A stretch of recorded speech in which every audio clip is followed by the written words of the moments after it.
Graças a paz, igreja, amém? Glória a Deus.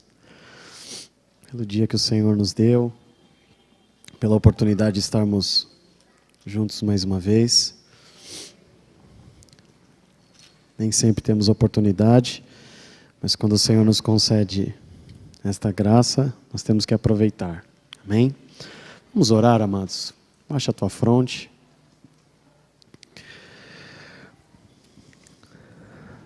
Pai, não foi em vão que saímos das nossas casas para vir até este lugar que um dia foi consagrado, Deus, a Ti.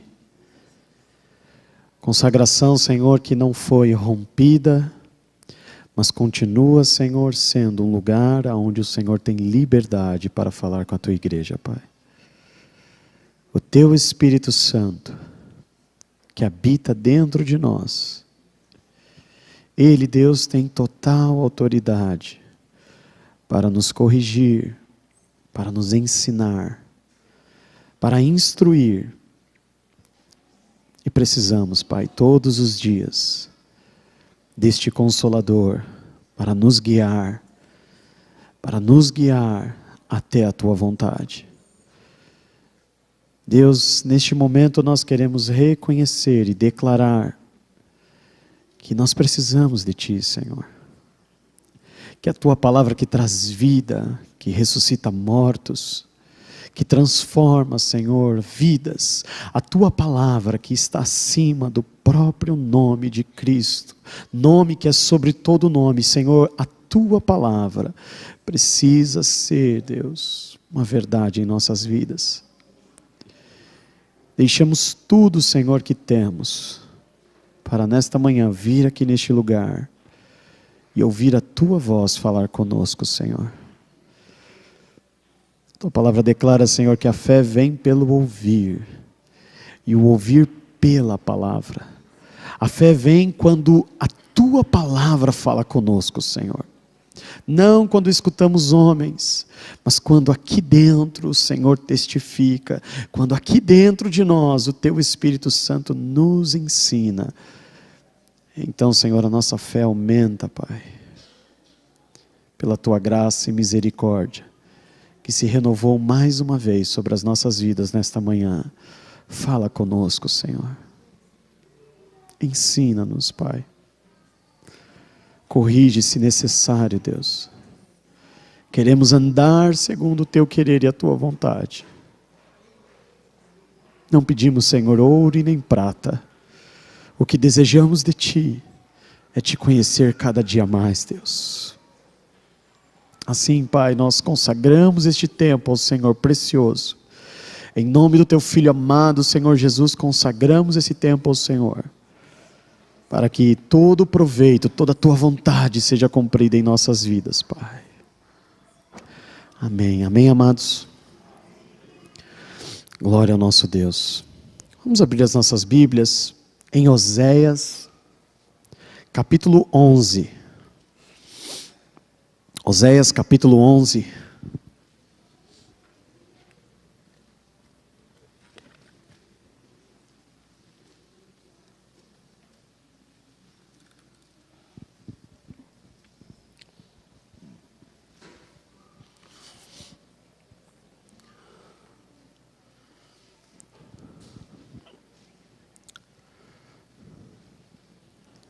Todos acharam?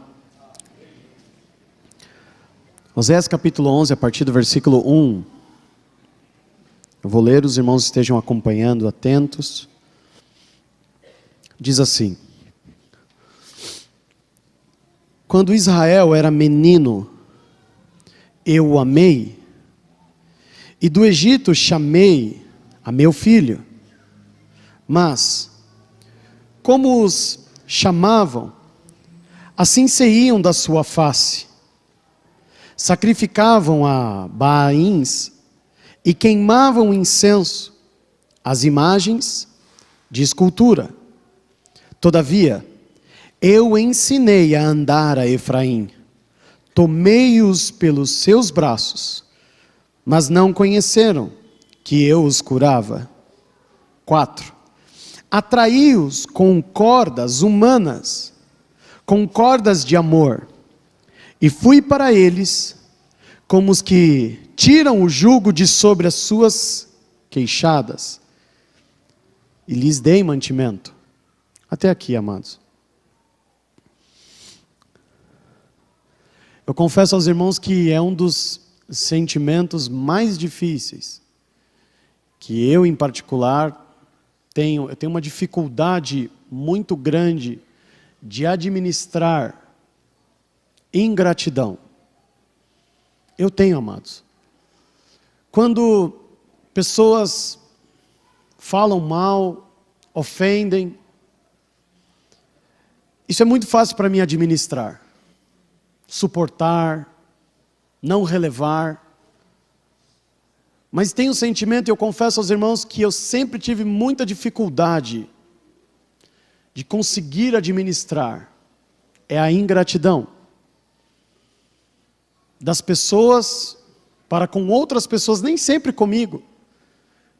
Mas quando eu vejo uma ingratidão de um filho para com o pai, eu tenho uma dificuldade muito grande de olhar isto e não, por dentro, amados, me encher de ira e indignação. Sem sombra de dúvidas, nós vamos ver na palavra do Senhor que Deus preza muito pela gratidão dos seus filhos. Pode parecer algo tão banal, tão bobo, mas não segundo a palavra de Deus. Deus é muito rígido e duro quando se trata de ingratidão. O principal fundamento da idolatria é a ingratidão. Não existe idolatria sem ingratidão. Nós vamos ver isso na Bíblia hoje. Aqui, o Senhor usa um dos seus vasos para trazer um texto de alerta ao seu povo. Ele começa dizendo assim: quando Israel era um menino, eu já contemplava a vida dele. Quando Israel estava escravo no Egito, eu já amava eles. Quando vocês eram escravos, quando vocês estavam, como louvamos aqui hoje, em trevas, eu me importava com vocês. Eu escutei o clamor deste povo. Não é isso que ele fala para Moisés? O clamor do meu povo já chegou. E não posso mais olhar para isso tudo que o povo está vivendo e não fazer nada. Eu preciso de você, Moisés, para resgatar o meu povo. E ele inicia falando isso: eu chamei como meus filhos lá do Egito. Quando vocês eram escravos, quando vocês não valiam nada, quando vocês trabalhavam de segunda a segunda, 12, 14, 15 horas por dia, quando vocês ali sendo atormentados pelos egípcios, tendo que olhar os seus filhos de 9, 10 anos, sendo espancados para trabalhar, quando vocês não valiam nada, quando o mundo inteiro deu as costas para vocês, eu amei vocês, eu os tinha como meus filhos, e eu resgatei vocês com mão forte. No versículo 2 ele diz assim: mas quando alguém chamava vocês, quando qualquer oportunidade aparecia, vocês davam as costas, e iam adorar a outros deuses. Vocês me trocavam por qualquer coisa, por qualquer prato de lentilha, por qualquer novela, por qualquer friozinho, uma chuva, qualquer coisa, vocês me trocavam. O cansaço, vocês não liam a minha palavra, vocês não tinham comunhão comigo por qualquer coisa, porque eu trabalhei muito, porque hoje o dia foi pesado, porque eu estou muito cansado. Por qualquer coisa, vocês me trocavam. É isso que ele fala no versículo 2. Me trocavam por qualquer coisa. Abrir o mar não foi suficiente. As pragas que resgataram o povo de Deus não foi suficiente. Nada foi o bastante. E para um homem ingrato, não é o quanto se faz. você pode fazer muito. Ele decidiu ser ingrato. O versículo 3, ele diz assim: todavia, vocês não têm do que falar, porque eu ensinei vocês o caminho que vocês deveriam andar. Eu dei leis, eu dei mandamentos. Eu não deixei vocês solto, vagando pelo deserto. Eu mostrei qual o caminho. Eu não só me revelei a vocês através das pragas, eu não só mostrei quem eu sou através de tudo que eu fiz no Egito, mas eu também mostrei o caminho. Eu levantei homens para guiar vocês, para ensinar vocês. Eu dei tudo o que vocês precisavam. Tudo. Mas nem sequer reconhecer quem curava vocês reconheciam. Nós sabemos que teve um momento no deserto que o povo não acreditava que Deus era capaz de curá-los, ao ponto de Moisés ter que fazer uma serpente de metal, para o povo olhar para a serpente e acreditar que era a serpente que estava curando eles. Olha a loucura. Olhava para a serpente e era curada, mas olhar para Deus não era o suficiente para ser curado. Olha tudo que Deus fez por esse povo.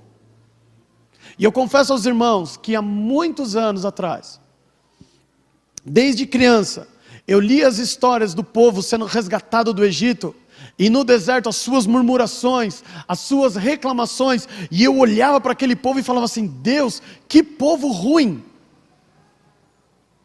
Eu jamais faria as mesmas coisas que estes homens fizeram. Com certeza, Senhor, eu seria Josué ou Calebe. E eu tinha essa convicção tola na minha mente. Senhor, é um povo muito ingrato. E por muitos anos eu acreditei nisso. Até que um dia, pensando sobre isso, o Espírito Santo de Deus, o Consolador, ele disse: você não é Josué e muito menos Calebe. Examina-se a si mesmo. O que você tem feito para ser Josué ou Calebe? E eu comecei a olhar para a minha vida e eu disse: Senhor, nada. Nada.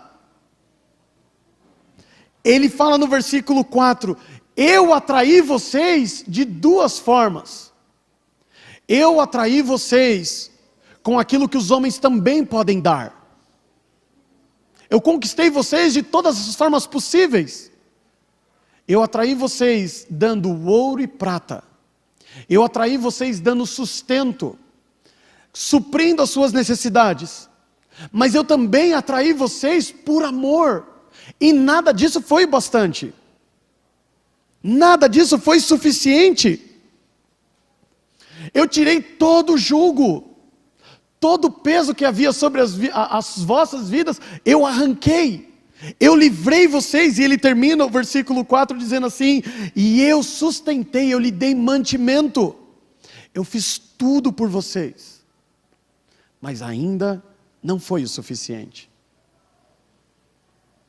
Ainda vocês têm motivos para reclamar, ainda vocês têm motivos para se queixar, ainda não está bom. O que mais nós precisamos? Deus não está bom, porque Ele tem, eu não tenho. Eu vou falar algo para os irmãos, não está escrito em lugar algum, isso é particular. Por aquilo que eu tenho visto na palavra, a gratidão, amados, não é um dom que Deus te dá, e você tem aí com você aí dentro, guardado. A gratidão é algo que você precisa produzir.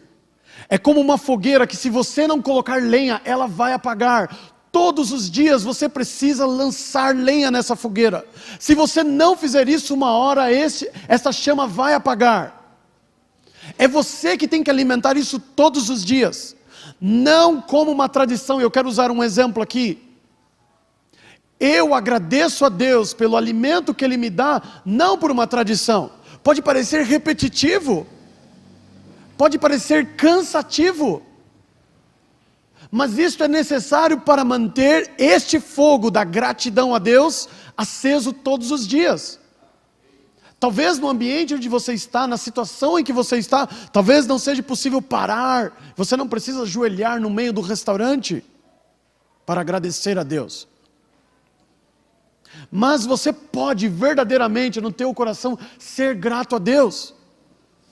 Em qualquer momento. E isso só depende de você, isso não será produzido pelo Espírito Santo. Isso não será produzido pelo teu pastor, na tua vida. Isso depende só de você.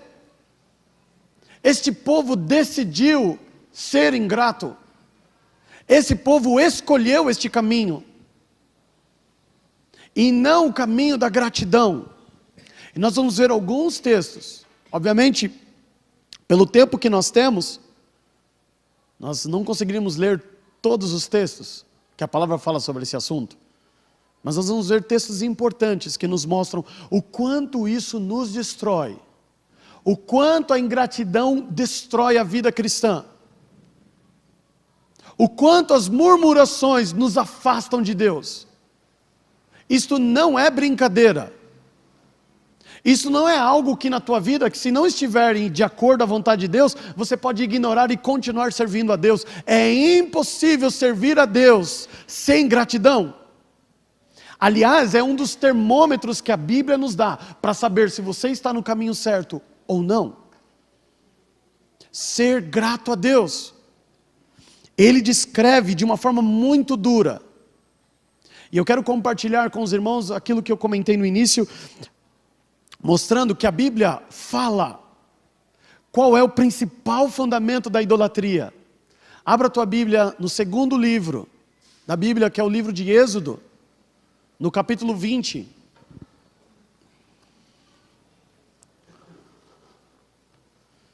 Êxodo 20.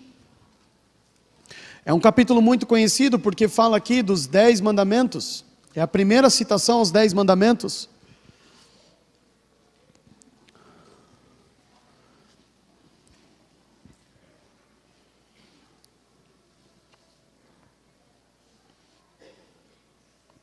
Êxodo capítulo 20, o versículo 1 diz assim: Então falou Deus todas essas palavras, dizendo, antes que você duvide, aqui não é Paulo pregando, Moisés falando, Daniel, não, amados, é o próprio Deus falando com Moisés.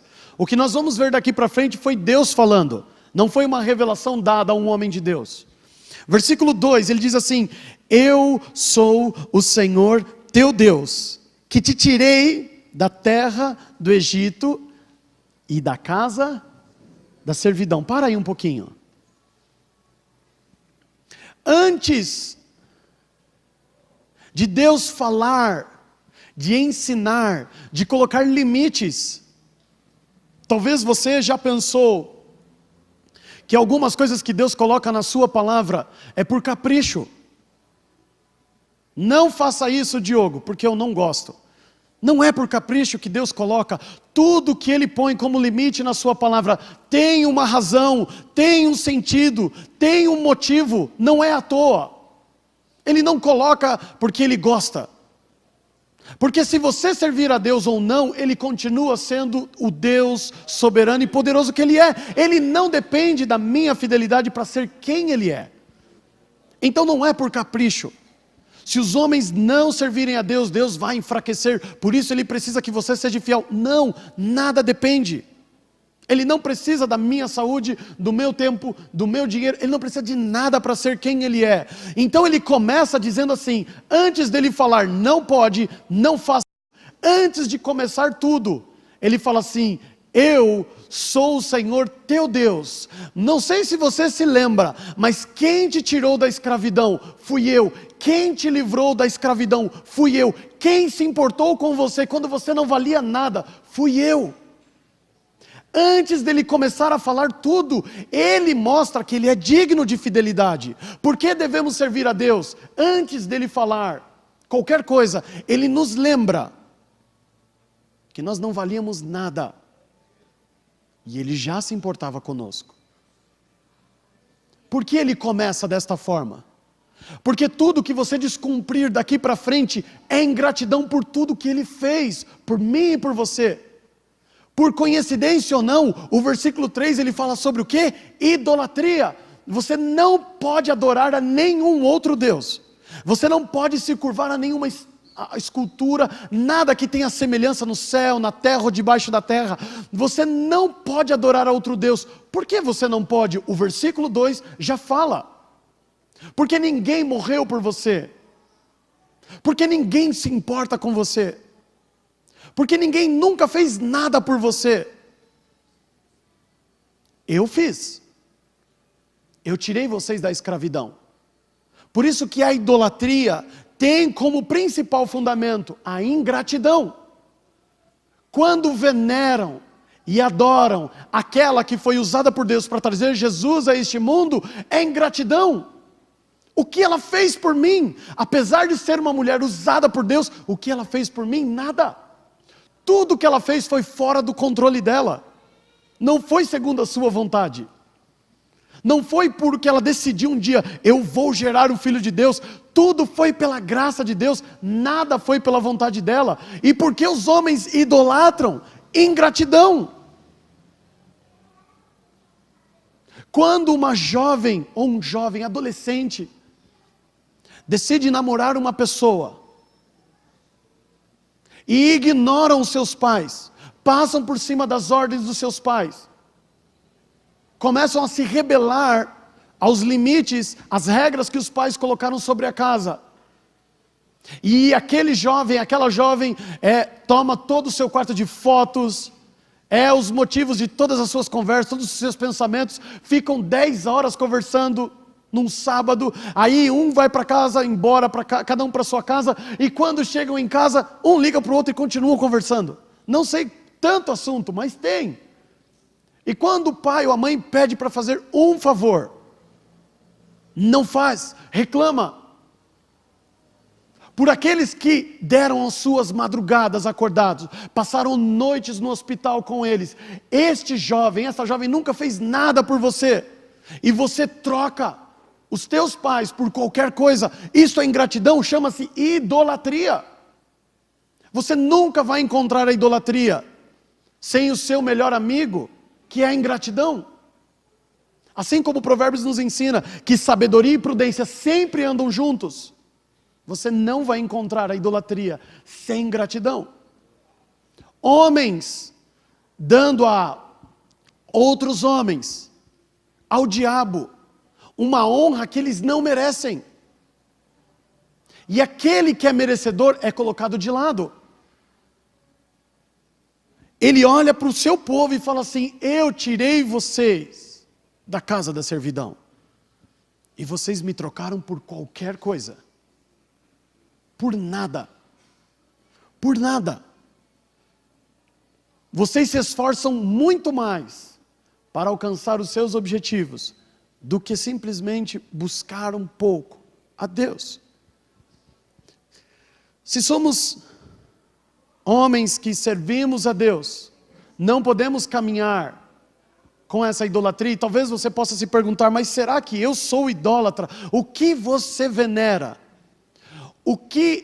Amados, faça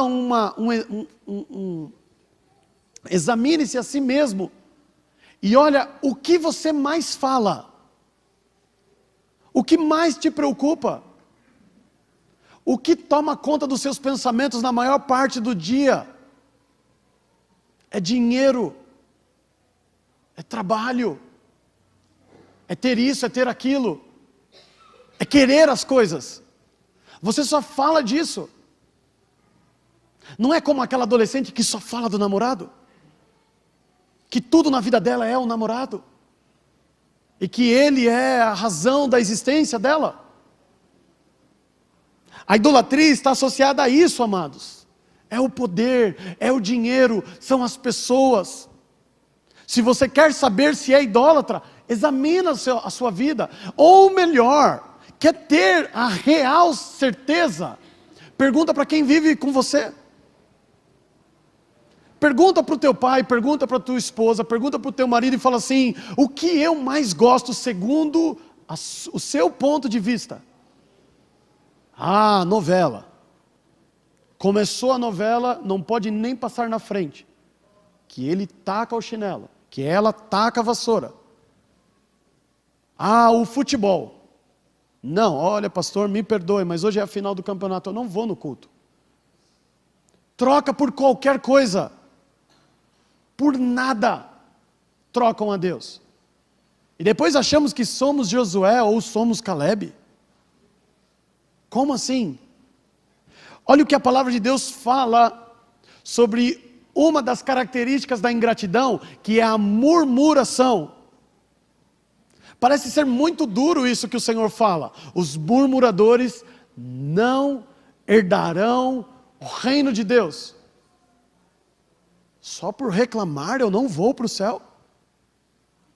Só porque de vez em quando eu reclamo de uma coisa ou outra?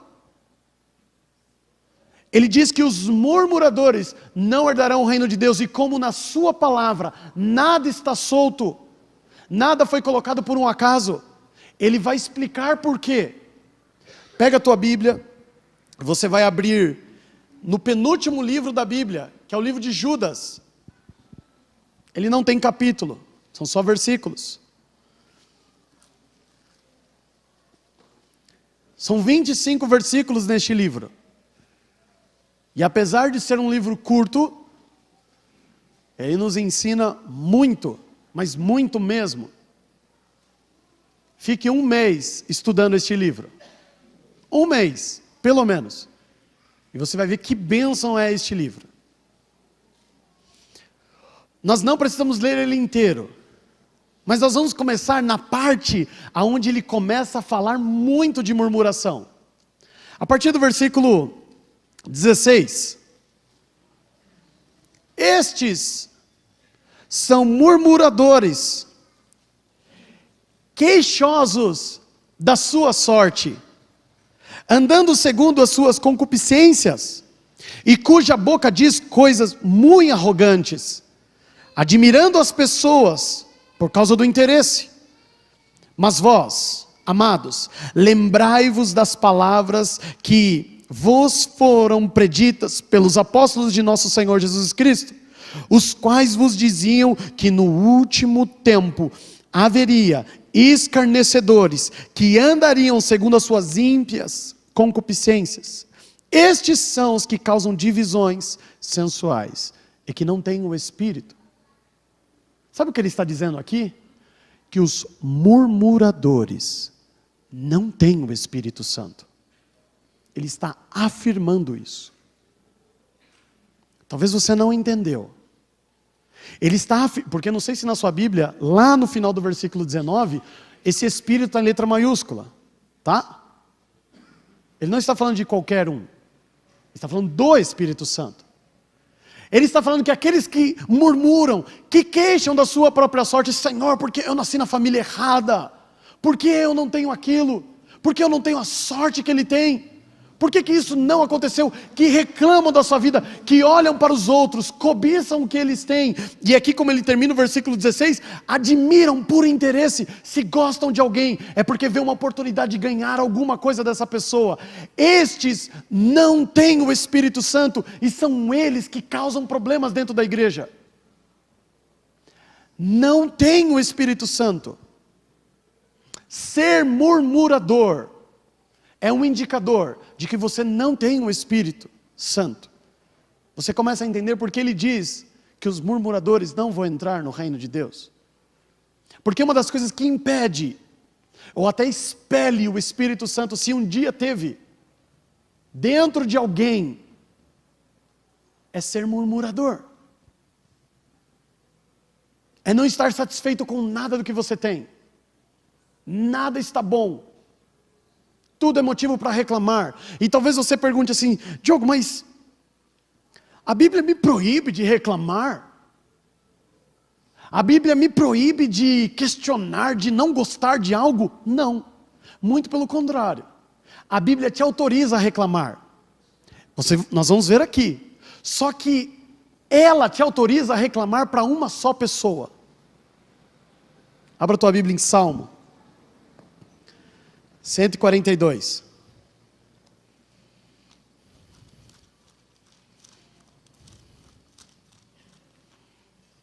Você tem motivos para reclamar?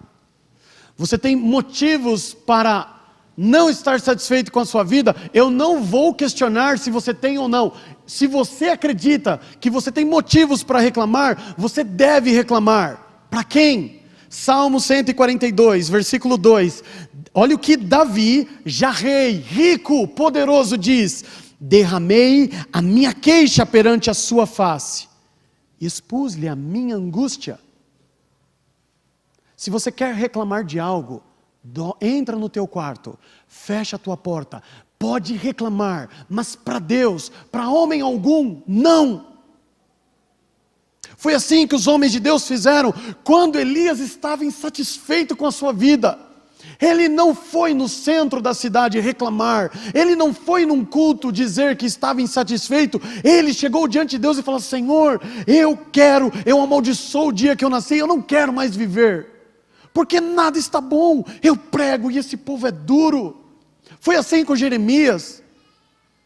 Se você tem algo para reclamar, isto não é um defeito seu, o erro está em reclamar para as pessoas que nada podem fazer por você. Você quer reclamar de alguma coisa, não está bom, não tem problema. Mas faça isso só diante de Deus. Um dia, amados, há muitos anos atrás, as minhas forças estavam esgotadas. E eu não estou dizendo de alguns desejos que eu tinha e que Deus não realizava. Estou falando para os irmãos de necessidade. A luz cortada, não tinha o que comer, não tinha amigos para recorrer, ninguém. Nós estávamos sozinhos. E um dia eu cheguei indignado à noite em casa, tomando banho gelado, e eu falei assim: hoje o Senhor vai ouvir. Eu não reclamei para ninguém. Aliás, as pessoas olhavam para nós e achávamos que estava tudo bem. Tudo vai bem. E eu tomei banho, nem jantei, eu subi no quarto, eu fechei a porta, eu ajoelhei, e assim, o último pensamento antes da oração foi: agora o Senhor vai ouvir tudo. Eu não consegui abrir a boca.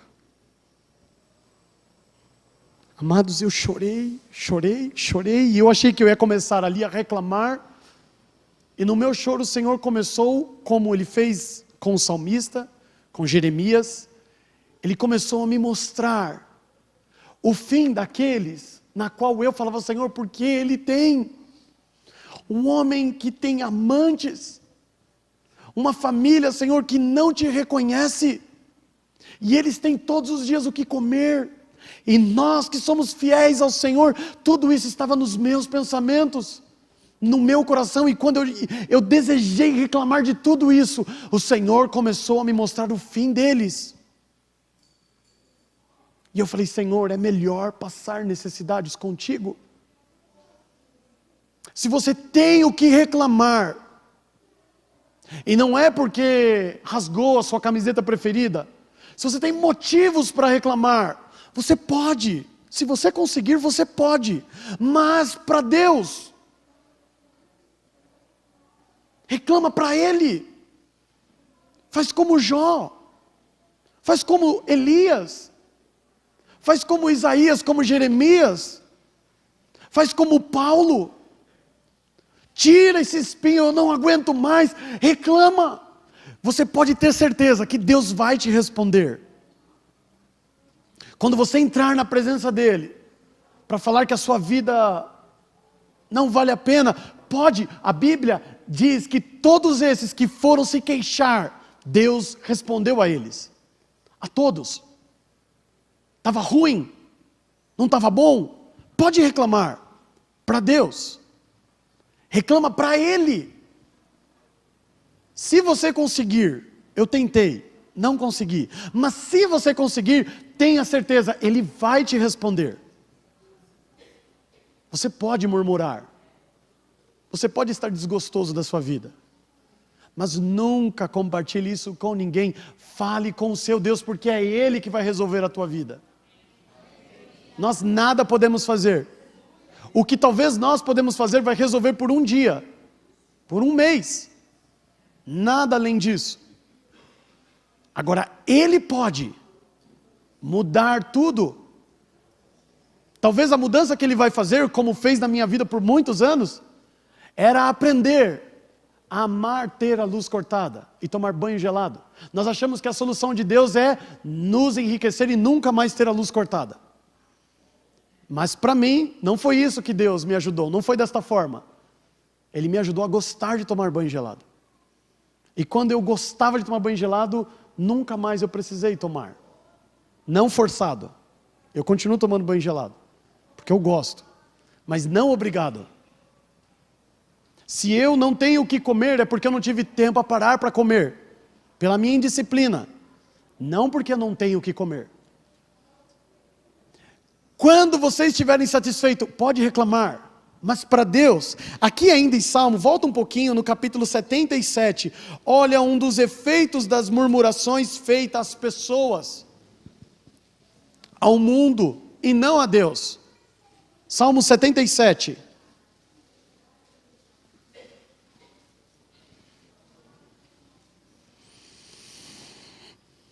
Olha como é sério. Porque Deus diz que os murmuradores não herdarão o reino de Deus? Porque a murmuração é um dos indicadores que nós não temos o Espírito Santo. Está lá em Judas. Mas olha o que fala aqui no capítulo 77, no Salmo 77, versículo 3. Lembrava-me de Deus e me perturbei, queixava-me e o meu espírito desfalecia. As murmurações, as queixas, roubam as nossas forças. Quanto mais eu murmuro, mais fraco eu me torno. Guardem bem este versículo, presta bem atenção nele. Quanto mais eu reclamo, quanto mais eu me queixo, quanto mais ingrato eu sou a Deus, mais fraco eu me torno. É interessante. O pastor pode evidenciar isso. Que as pessoas, os irmãos, que são mais inconstantes, que dão mais problema, são os que sempre estão reclamando. Sempre estão insatisfeitos com a sua vida. Nunca está bom. Sempre Deus age de forma incompleta. E o que Ele fez hoje, olha pastor, que livramento. Amanhã tem motivos para reclamar. As pessoas se enfraquecem por murmurações. A sua alma definha, desfalece o seu ânimo só pelas queixas. É um veneno que tomamos e não percebemos que quanto mais você reclama, quanto mais você se queixa da sua vida, quanto mais insatisfeito você está com o que você vive, mais fraco você se torna. Porque o povo de Deus é destruído porque lhe falta conhecimento. Quando você aprende isso, não mais deve ser uma prática na sua vida. Você não deve fazer isto. Isto é uma destruição para você mesmo. Reclamar, murmurar, isso destrói a sua vida, isso não te fortalece, muito pelo contrário, dia após dia, sem você perceber, vai minando a sua fé, vai definhando as suas forças, e você vai enfraquecendo com o tempo, até o dia em que, talvez o inimigo nem precise te afrontar, você vai cair sozinho. Sozinho. 40 anos no deserto. Teve gente que morreu talvez no último ano. Não foi no primeiro dia de murmuração. Foi com o tempo. Com o tempo eles foram morrendo. Não morreram todos no primeiro ano. A Bíblia diz em Romanos, tanto no capítulo 3 como no capítulo 4, e isto nós conseguimos fazer com que a graça de Deus gere problemas para nós. Ela diz que Deus não traz a consequência do nosso pecado de forma imediata. Não porque Ele se esqueceu, porque Ele tem muitas outras coisas para fazer. Porque Ele espera que eu e você venha se arrepender. Por isso Ele nos dá tempo. E aí o que nós fazemos? Você mente e nada acontece. Você reclama e não cai um meteoro, fogo do céu e te mata instantaneamente. Então, como você vê que nada de espantoso aconteceu, você acha que isso não é errado e continua fazendo. Você só não pagou pelo preço do teu erro porque Deus tem sido misericordioso e tem dado tempo para você se arrepender. É isso que Ele fala. E aí nós pegamos isso e não entendemos dessa forma. Nós achamos que a consequência do nosso erro não veio porque talvez não seja um erro, ou seja tão grave assim. Não, Ele está nos dando tempo para se arrepender. Mas qual o problema de reclamar? Qual o problema de murmurar? Eu reclamo todos os dias e não aconteceu nada. A minha vida dá tudo errado. Mas assim, eu não estou com nenhum câncer, não aconteceu nada com os meus filhos. Isto é pouco a pouco, talvez leve 40 anos. Mas uma coisa é certa, na terra prometida, este não vai entrar. Pouco a pouco, Ele vai matando a sua alma. A gratidão, amados, eu repito e vou reforçar até o fim, é uma fogueira que você precisa alimentar todos os dias. Depende de você, não depende do dom do Espírito Santo. Não depende de nada, Deus não pode fazer isso por você. Depende só de você, da sua postura, do que você faz todos os dias, do seu comportamento. E como é fácil conhecer quem é murmurador. As suas atitudes denunciam. Sempre está de cabeça baixa. E aí, irmão, como está? Reclama para todos, nunca para Deus. Eu desafio algum irmão que vive reclamando aqui, quantas vezes você dobrou o teu joelho e reclamou para Deus do seu problema? Senhor, como Elias fez, o meu trabalho é vão. Por que eu ainda estou nessa terra? Tudo que eu faço não dá fruto. Então por que eu estou aqui? Por que o Senhor ainda me... Senhor, me leva daqui. Não tem serventia. Ele tinha motivos para reclamar, amados. Ele tinha razão no que ele estava falando. Quando Jeremias fala, o Senhor me iludiu. Ele estava falando, não de imaginações dele, porque muitas situações ele achou que Deus estava abandonando ele. E de que não valia a pena servir a Deus. Porque buscamos resultados imediatos. Falamos disso da outra vez. Nós achamos que servir a Deus é resultado imediato. Por isso que ele fala, ter de bom ânimo. Não desanima. Porque não vai vir de imediato o resultado. Vai levar muito tempo. Esforça-te, luta, mas não desanima. Ele vem mostrar para nós que a murmuração é uma das causas que destrói um povo. Mata o homem. Ok, se a murmuração é uma das coisas que destrói o homem, como eu posso agir para, ao invés de me enfraquecer, me fortalecer dia a dia? Abra tua Bíblia em Romanos capítulo 4. Vamos pegar uma receita infalível que Deus nos deixou através de um dos seus servos. Romanos capítulo 4. É o 6º livro do Novo Testamento. Mateus, Marcos, Lucas, João, Atos dos Apóstolos. Aí vem a carta de Paulo aos Romanos. Capítulo 4.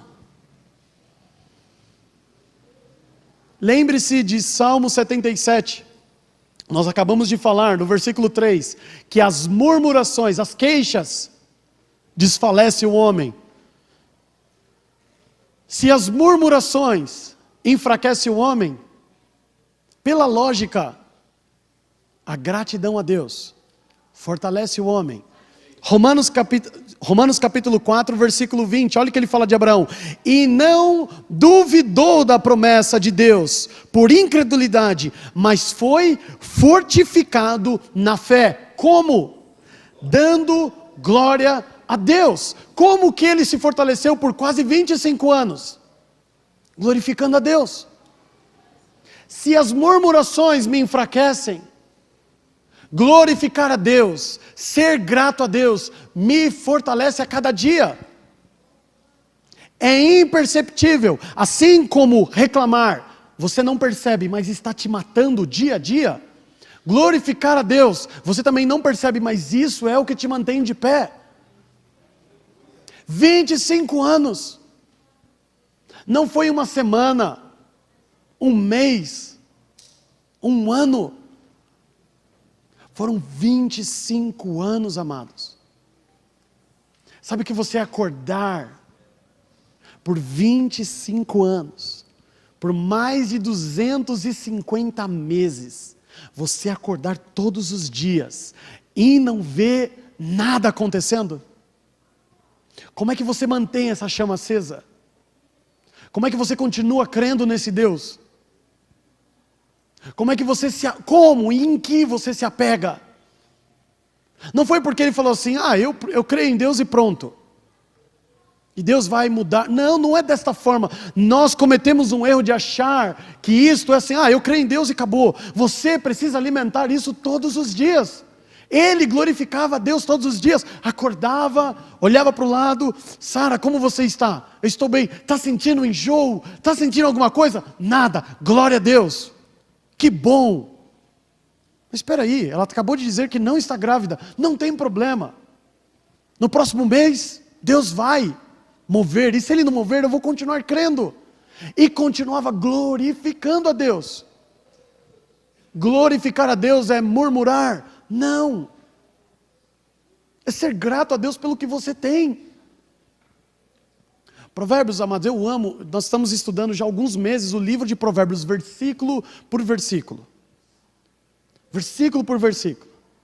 A maioria dos versículos de Provérbios, a maioria dos ensinamentos de Provérbios, são como nós devemos nos comportar diante da sociedade, nesta vida aqui. Muito do que ele ensina em Provérbios, você não vai levar para o céu. É para você aprender como viver no meio dessa sociedade. Como ser sábio numa terra de trevas. A maioria dos versículos. Mas nós temos versículos em Provérbios que falam da nossa relação com Deus. E um deles está lá no capítulo 3. No versículo 6 diz assim, que nós devemos reconhecer Deus em todos os nossos caminhos. Tudo que acontece na sua vida, você tem que enxergar, tem Deus ali no meio. Você precisa achar Ele. Você precisa encontrar Ele de alguma forma. Eu não sei se eu falei aqui da última vez, mas eu estava fazendo um estudo com os jovens. E nós estávamos falando como Deus tem o controle de todas as coisas e a gente não percebe. A gente acha que um rei, um presidente é levantado contra a vontade de Deus. A gente acha que Deus em alguns momentos cometeu um erro e alguém subiu ao poder sem o controle dele. E eu não me lembro se na última vez eu comentei sobre isso, mas é tão fantástico. Não estou falando da Bíblia, apesar de falar da história que a Bíblia conta. Era impossível que qualquer ser humano na terra que não fosse egípcio se tornasse governador, como José foi. Era impossível. É como os Estados Unidos aceitar que um boliviano fosse secretário de alguma coisa nos Estados Unidos. Era impossível. Não tem como. A cultura e a política deles é tão fechada que se você não for americano, você não vai ser nada. É muito difícil chegar a um alto escalão de poder, se você não for um americano. E os egípcios era muito mais do que isso. Pela cultura dos egípcios, era impossível um homem qualquer como José virar governador. Impossível. Então a Bíblia está mentindo. Alguns anos antes de José chegar ao Egito como escravo, um povo, a história conta que um povo chamado Ixos, Eles conseguiram tomar o poder dos egípcios. E eles eram adoradores da cultura egípcia. Assim como muitos brasileiros gostam do povo americano, e imitam eles nas suas roupas, na forma de... Os egípcios eram assim, eles admiravam os egípcios. E eles tomaram poder. Eles chamavam os seus líderes também de faraós. Eles vestiam as roupas dos egípcios. E por uma, eu estou sendo irônico, coincidência, anos antes de José chegar lá, esse povo conseguiu tomar o Egito. E eles começaram então a governar o Egito. Se não fosse isso, José nunca seria governador. O faraó falaria assim: obrigado pela dica, deixa que eu vou resolver. Põe ele na prisão de novo. José então assume este posto. Por uma forma maravilhosa nós conhecemos a história. Cerca de 250 anos depois da morte de José, um grande general egípcio, legítimo, consegue invadir o Egito e tomar o poder de novo. É por isso que a Bíblia diz que então nasceu um faraó que não se lembrava mais de José. Que não se lembrava do que o povo hebreu representava. E eles tomaram o poder. Não importa quem foi José, todo mundo agora é escravo. E este faraó tem um filho. Tem uma filha, desculpa. E ele não consegue ter um filho com a sua esposa. Então ele arruma uma amante. E a sua amante lhe dá um filho homem. E ele obriga a sua filha legítima a casar-se com seu filho bastardo. E ele obriga isso. E eles se casam. E eles têm uma filha. E eles não conseguem ter filhos. O que agora o filho do primeiro faraó faz? Como seu pai o ensinou. Ele arruma uma amante que também tem um outro filho. E eles forçam eles a casar para não dividir o poder com outra geração, com outro sangue. E isso vai se repetindo até um dia em que o faraó tem uma filha. E não tem um filho homem. Ele repete isso novamente. E tem um filho com uma amante. E eles se casam. Só que ela não consegue ter um filho. Nem homem, nem mulher. Então o seu marido arruma uma amante. E nasce uma mulher. Mas ela não, a filha original do faraó, não consegue ter filhos. E a história relata que ela oferecia todo tipo de oferenda aos seus deuses. Todo tipo de oferenda. Até que um dia, ela clamando ao seu Deus, na beira de um rio, aparece-lhe uma criança.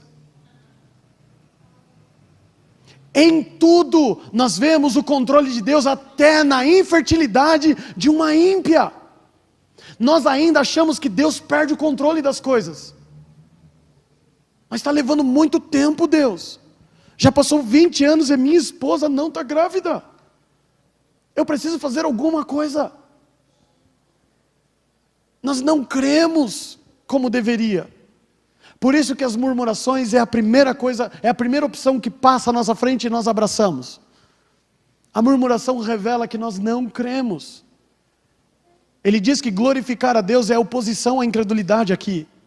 Sabe por que ele não era incrédulo? Porque ele glorificava a Deus. Porque ele agradecia todos os dias. E ele agradecia até quando não tinha aparentemente motivos. Se você quiser, você vai ver todos os dias centenas e milhares de motivos para glorificar a Deus. Mas se você não quiser colocar lenha nessa fogueira, você vai ver centenas e milhares de motivos para reclamar. Como eu disse para os irmãos, nós estamos estudando o livro de Provérbios. E uma das coisas marcantes neste livro é sobre a preguiça. E ele diz assim que o preguiçoso, ele sempre tem motivos para ser preguiçoso. Tem um leão lá fora. Mas está frio. Se você quiser, você vai arrumar milhares de motivos para reclamar. E você até vai me convencer. Você vai convencer todo mundo que você tem motivos para reclamar. Só que tem um problema, amados. Você não consegue convencer a Deus.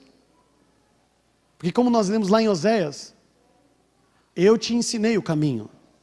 Eu fiz tudo o que você precisava.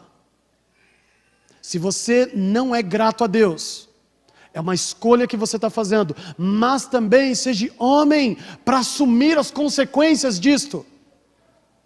Abraão foi grato a Deus todos os dias, até quando para nós, aparentemente ele não tinha motivos para agradecer a Deus. Todos os dias ele colocava um pouco de lenha nessa fogueira. Quando ele agradecia, quando ele glorificava, ele mantinha essa chama acesa. Isto é ser contínuo, constante. Todos os dias, coloca um pouco de lenha ali.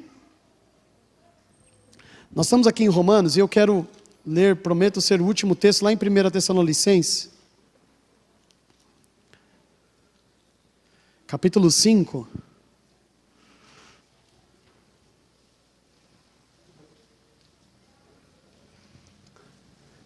Eu gosto muito dessa carta que Paulo escreve aos irmãos que estão lá em Tessalônica, porque na primeira carta, Paulo deixa em 2 momentos muito claro qual é a vontade de Deus. E muitas vezes as pessoas perguntam: Deus, eu quero viver a tua vontade, mostra-me, revela-me a tua vontade. Eu quero conhecer qual é a tua vontade, Senhor, eu quero fazer a tua vontade, eu quero cumprir a tua vontade. Aí Paulo vem nessa carta, e pelo menos em 2 lugares ele deixa isso muito claro. Primeiro está lá no capítulo 4, lá no versículo 3, que diz assim: porque esta é a vontade de Deus. O que? Fala, o que Deus quer? Qual é a vontade dele? A minha santificação. Que eu venha me abster da prostituição desse mundo. Você quer fazer a vontade de Deus? Nós não temos aqui tantos jovens, mas você quer fazer a vontade de Deus? Santifique-se. Ai, Senhor, eu quero fazer a tua vontade. Não precisa mais pedir, ele já está falando: santifica-se. Seja santo. E num outro momento ainda nesta carta, lá no capítulo 5, ele fala também qual é a outra vontade que ele tem sobre as nossas vidas. Ele espera isso de nós. Está lá no versículo 18.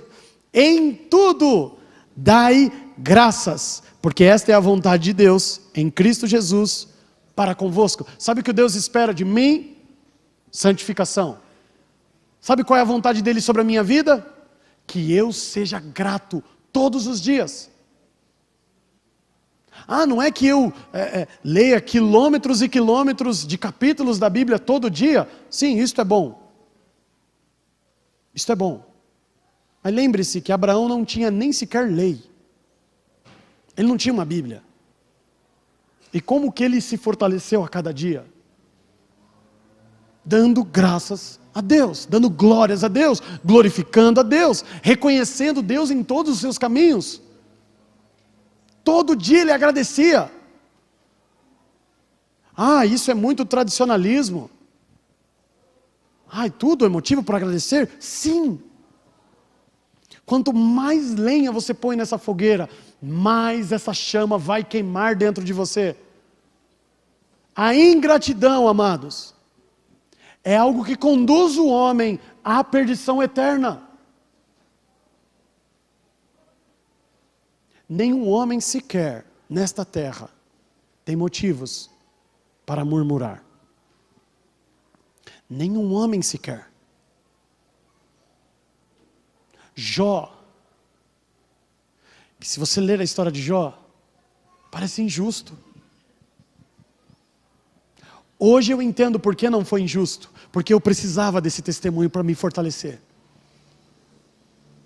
Eu precisava ver o que Jó passava, para um dia eu chorando olhar e falar: Senhor, obrigado, porque um dia este homem passou por isso. Se ele não tivesse passado por isso, como eu iria me fortalecer, como hoje eu estou sendo? Tudo isso foi necessário. Ele tinha aparentemente motivos para reclamar, e ele não murmurou. Ele ainda achava que o defeito era ele.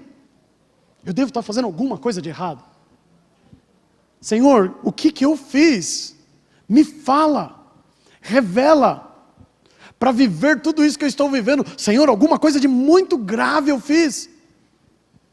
E Deus não chegou para ele e falou assim: Jó, fique em paz, você não fez nada de errado. Não, a obra de Deus ela é estranha.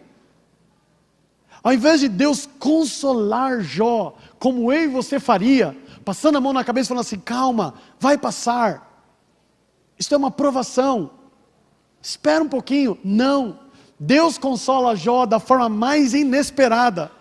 Ele comprime ainda mais Jó, ele aperta Jó, e ele mostra que Jó, falando ali que não era nada, ele mostra que Jó é muito menos do que ele pensava. E é desta forma que ele revela o seu amor.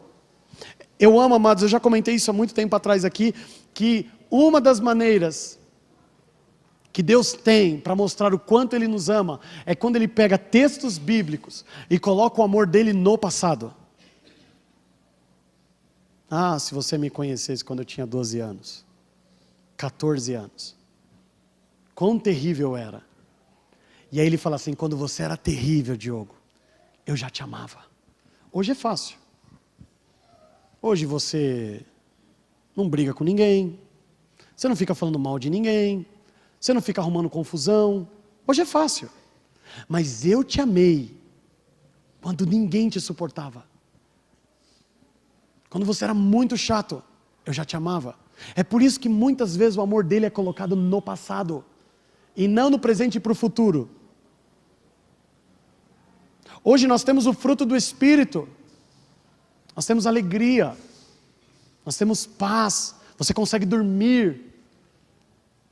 Quando você olha tudo isso, nossa, como nós somos abençoados por Deus. E confesso para os irmãos que era esta mensagem de hoje, mas na hora do louvor, o Senhor mudou o curso. Nós íamos falar exatamente sobre o fruto do Espírito. A parábola dos talentos. Eu tenho ainda alguns minutinhos, né? Vou procurar ser breve. A parábola dos talentos, preste atenção nisso. A parábola dos talentos fala que o Senhor entregou talentos aos homens, para eles granjear outros talentos. Muitas vezes nós achamos que a nossa maior responsabilidade nessa terra é ganhar almas para o Senhor. E não é isso. A Bíblia descreve que Deus nos criou para louvor da sua glória. Não para ganhar almas para Deus. Não que ganhar almas para Deus é algo que você pode descartar. Mas eu existo em primeiro lugar. É como se você chegar num posto de gasolina e o frentista vir calibrar o teu pneu, limpar o teu para-brisa e não abastecer o carro. Para que ele está ali? Para abastecer o carro. Se der tempo, ele consegue calibrar, ele consegue limpar o carro, ele olha o óleo do teu carro. Mas a prioridade dele não é esta. A prioridade dele é abastecer. Deus nos fez para um propósito, para louvor da sua glória. Não é louvor, eu já falei isso algumas vezes aqui. Não é para você ficar cantando pela rua. Louvor da sua glória é para fazer como o rei Dario, que olhou para Daniel e passou a glorificar a Deus. É para os homens olhar as nossas atitudes e se converterem ao Senhor, como aconteceu com Nabucodonosor. Ele olhou a fé daqueles homens e ele falou assim: olha, cheguei a uma conclusão na minha vida, só existe um Deus, o resto é tudo mentira. Nós existimos para isso, porque se eu der bom testemunho naturalmente, como diz lá em Cantares 5, no último versículo e no primeiro versículo do capítulo 6, as pessoas vão olhar o nosso relacionamento com Deus e vão querer servir ao mesmo Deus, mas não é esse o nosso principal papel. Me mostre quantas almas o ladrão na cruz conquistou. Nenhuma. Quando a Bíblia diz que nós vamos chegar diante de Deus e apresentar nossos frutos, por coincidência, e eu estou sendo irônico mais uma vez, o que Gálatas fala a partir do versículo 22, dos frutos eles são do Espírito. Deus mudou a tua vida. Hoje você tem paz. Hoje você tem alegria. Hoje você é uma pessoa mansa, você não briga. Hoje você é bondoso. Você ajuda as pessoas. Hoje você tem um longo ânimo. Você não desanima com facilidade. E as pessoas acham que porque vocês hoje têm o fruto do Espírito Santo, você já está com o teu carimbo garantido, o teu passaporte para o céu. Por quê? Porque Deus mudou a minha vida. Do que adianta você ter os talentos de Deus na sua mão? Você precisa fazer outras coisas. Você precisa ter outros. O que você fez com a bondade que Deus te deu? Guardou para si. O que você fez com a paz que Ele te deu? Foi um pacificador nessa terra? Ou causou divisões, encrencas e brigas dentro da igreja e fora? Do que adianta você ter todos esses talentos e não usar para nada? Quando o Senhor voltar, Ele não vai olhar para mim e falar assim: Diogo, como você é bondoso. Não tenho mérito nenhum, amados. Isso é do Espírito, não é meu. Não fui eu que produzi. Ele vai falar assim: eu coloquei bondade em você. O que você fez? Senhor, eu fui bondoso com estes, eu fui bondoso com aqueles, eu fui bondoso com todas as pessoas que o Senhor colocou na minha vida. Ok, granjeou um talento. Olha, eu te dei paz. O que você fez? Senhor, eu fui um pacificador. Na tua igreja, quantas vezes eu vi conflitos, irmãos que não se falavam, e eu orei, eu fui me aproximando com sabedoria e prudência, eu fui ganhando a confiança deles, e hoje eles se reconciliaram. Eu fui um pacificador, o Senhor me deu paz, e o que eu fiz com ela? Eu pacifiquei. Senhor, eu produzi fé nas pessoas, eu animei as pessoas. Toda vez que eu vi alguém de cabeça baixa, e eu cheguei, eu falei, eu passei por isso também, e eu dei palavras de ânimo, eu dei o meu testemunho, e eles se animaram.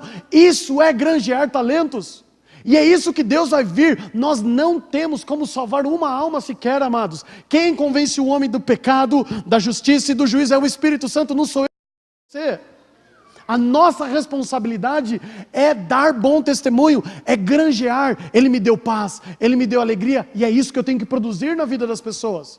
Se eu não estiver produzindo isso na vida das pessoas, eles não vão glorificar a Deus.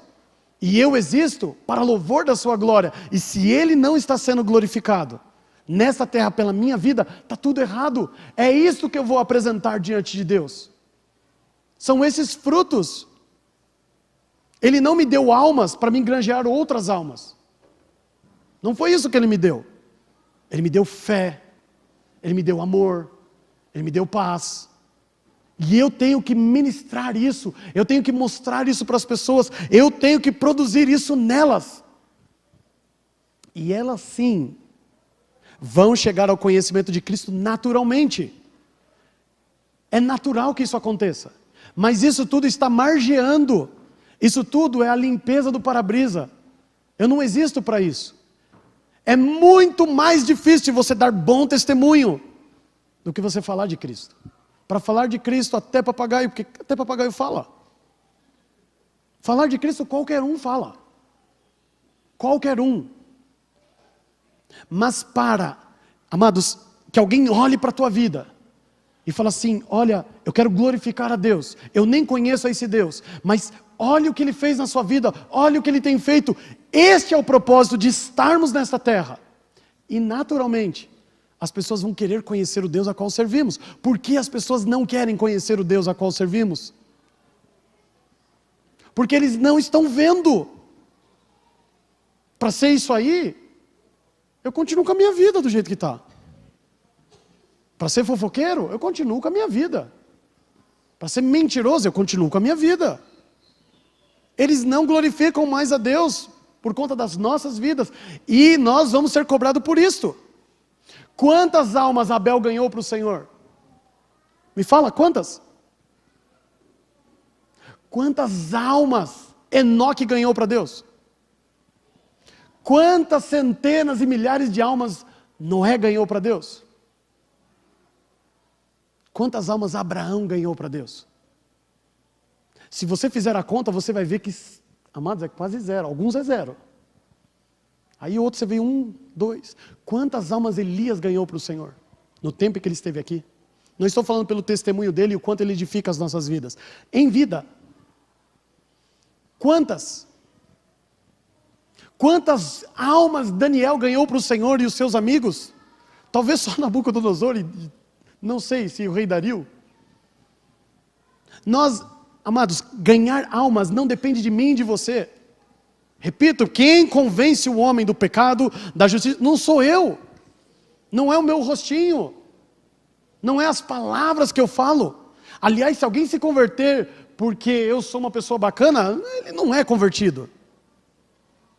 Ele tem que se arrepender de verdade. E quem produz isso é o Espírito Santo, que o incomoda, que o faz refletir. Eu tenho que dar bom testemunho. Eu existo, você existe, para que a glória de Deus seja manifestada. Os homens glorifiquem a Deus. Isto é muito mais difícil do que falar de Cristo. Isto é muito mais difícil. Mas tira um fardo dos nossos ombros. Quanto tempo, amados, eu vivi, amados, chateado. Porque eu olhava, Senhor, eu não ganhei uma alma ainda para o Senhor. Eu não vou para o céu desse jeito. Senhor, eu falo, e ninguém dá crédito. Nenhuma alma sequer. Nós não existimos para carregar este fardo, amados. Aprendei de mim como ganhar almas? Não, como ser manso, como ser humilde, como amar. Aprende com o Senhor isto. Como é que Jesus ganhou Zaqueu? Ele não abriu a sua boca. Ele sentou e comeu, como nós muitas vezes fazemos. Os nossos irmãos e no meio da nossa família. E porque sentando com a nossa família a gente não consegue ganhar uma alma? Porque o nosso testemunho é vergonhoso. De ingratidão, de murmurações. Por que você vê esse Deus, se ele vive reclamando? Então se ele está reclamando, porque não é bom. Gratidão a Deus não existe. O Senhor nos criou, amados, para louvor da sua glória, para pegar aquilo que Ele nos deu e granjear, fazer as pessoas sentir o mesmo amor, ser um pacificador, animar as pessoas. Foi para isso que Ele nos chamou. E você, o dia que começar a fazer isso, você vai ver o que é ganhar almas para o Senhor. É natural. É natural. É isso que o Senhor espera de mim, é isso que o Senhor espera de todos nós, amados. Foi para isso que Ele nos criou. Tira a ingratidão da sua vida, as murmurações, as queixas. Se você ainda tem razão para murmurar e reclamar, pode fazer, mas faz lá no teu quarto. Mas fala, amados, fala. Pode reclamar, pode gritar, pode falar o que você quiser, mas para Ele, não para as pessoas. Não porque nós estamos querendo de alguma forma fugir de uma responsabilidade. Nós não vamos conseguir fazer quase nada pelos irmãos. Nada. Do que adianta o homem ganhar o mundo inteiro? Bom, se ganhar vidas me leva para o céu, como que alguém pode ganhar tantas vidas e ainda não ir para o céu? Porque não é ganhando vidas que eu vou entrar no céu. Não é ganhando vidas que aquele ladrão na cruz entrou no céu. Não é ganhando vidas que Abel também está lá na redenção. Foi dando bom testemunho, granjeando os frutos do Espírito, com paz, amor. E foi isso que Abel fez, diante de um irmão que queria matá-lo. Ele foi bondoso. É isso que o Senhor espera de mim e de você, amados. Naturalmente, dando bom testemunho, nós vamos edificar vidas, nós vamos fortalecer homens. Homens vão chegar à presença de Deus pelo nosso testemunho, mas isso tudo vai acontecer de forma natural. Isso não é o principal objetivo. Isso acontece naturalmente. O principal foco, o principal objetivo está em trabalhar para granjear os talentos. Os que estão escritos lá em Gálatas 5, a partir do versículo 22. É o versículo 22 inteiro, mas tem uma complementação depois. Amém? Vamos orar?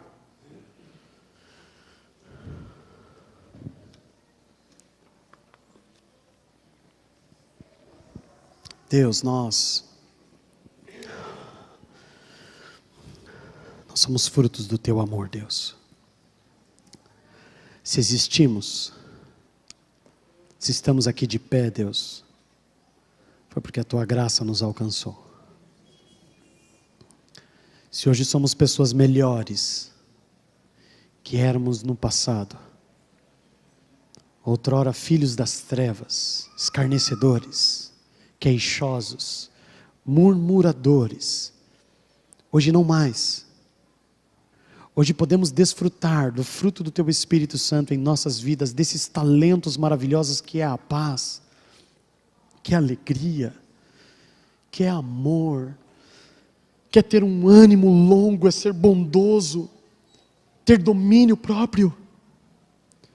Tudo isso é fruto do Teu Espírito entre nós, da Tua obra maravilhosa em nossas vidas. Mas do que vale receber todos esses talentos, Deus, e não fazer nada com eles? Não importa o resultado, mas eu preciso pacificar o meu próximo. Eu preciso falar e mostrar amor para com ele. Eu preciso ensiná-lo a não ser um murmurador, mas se alegrar em tudo que o Senhor traz. Eu preciso animar o meu irmão.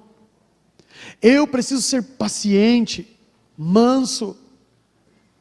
Eu preciso muitas vezes, Senhor, ter o domínio das minhas ações para não irar, guerrear, para que eles, vendo o bom testemunho dos Teus servos, possam enxergar o Senhor, para louvor da Sua glória o Senhor nos fez. Foi este o propósito, foi esta a razão, para dar bom testemunho. Se o Senhor vai nos usar para ganhar outras vidas, glória a Deus por isso. Se o Senhor, pela Tua misericórdia, vai contar conosco para ganhar uma alma sequer, Senhor, somos gratos ao Senhor por isso. Mas nós existimos para manifestar através da nossa boca, através das nossas atitudes, através do nosso comportamento, os frutos do Teu Espírito nesta terra. Não queremos ser queixosos e murmuradores. Isto destrói-nos. Isto é um indicador de que não existe o Espírito Santo no homem murmurador e queixoso da sua própria sorte.